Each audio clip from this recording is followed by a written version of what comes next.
దీంట్లో main terms ఏమిస్తాడు? So ellipse లో మెయిన్ టర్మ్స్ అనేది ఏమిస్తాడు?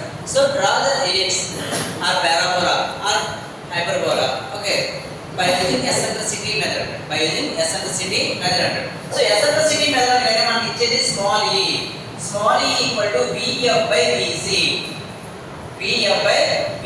2/3 ఫస్ట్ ప్రాబ్లం 2/3 చేస్తాం okay. Next distance from directrix to focus ఇస్తాడు ఏంటమ్మా?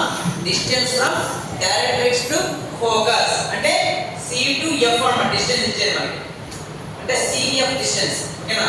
cf డిస్టెన్స్ ఇస్తాడు. సో ఎంత ఇస్తాడు? మన 30 mm.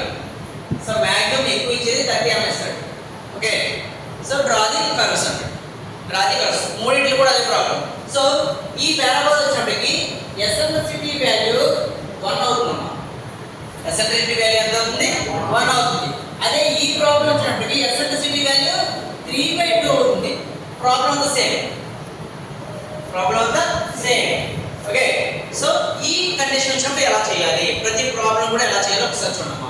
ఏమీ లేదు, దీంట్లో మెయిన్ టర్మ్స్ ఏంటో గుర్తుంచుకోవాలి ఓకే. ఫస్ట్ వర్టికల్ లైన్ ఉంటుందమ్మా.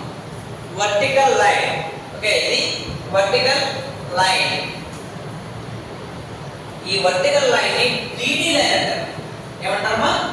టీడీ అంటే డైరెక్ట్రిక్స్ లైన్. ఇది ఏంటమ్మా? Directrix okay. Next horizontal line ఒకటి డ్రా చేయాలి. Horizontal line. So horizontal line ఒకటి డ్రా చేస్తాం. Horizontal line. సో ఈ horizontal line coincide at point mid point చేస్తాం. మిడ్ పాయింట్ చేసినప్పుడు ఆ పాయింట్ పేరు C అంటాం.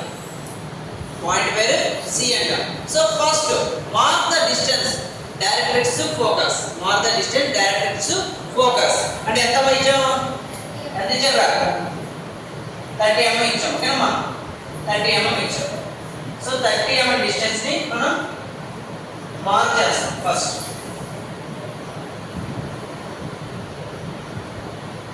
30 mm డిస్టెన్స్ మార్క్ చేస్తాం. ఈ పాయింట్ పేరు ఏంటమ్మా?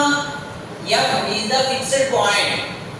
F is the fixed point or focus ఏంటమ్మా? ఫోకస్. డైరెక్ట్రిక్స్ ఫోకస్ గుర్తుంచుకోవాలి.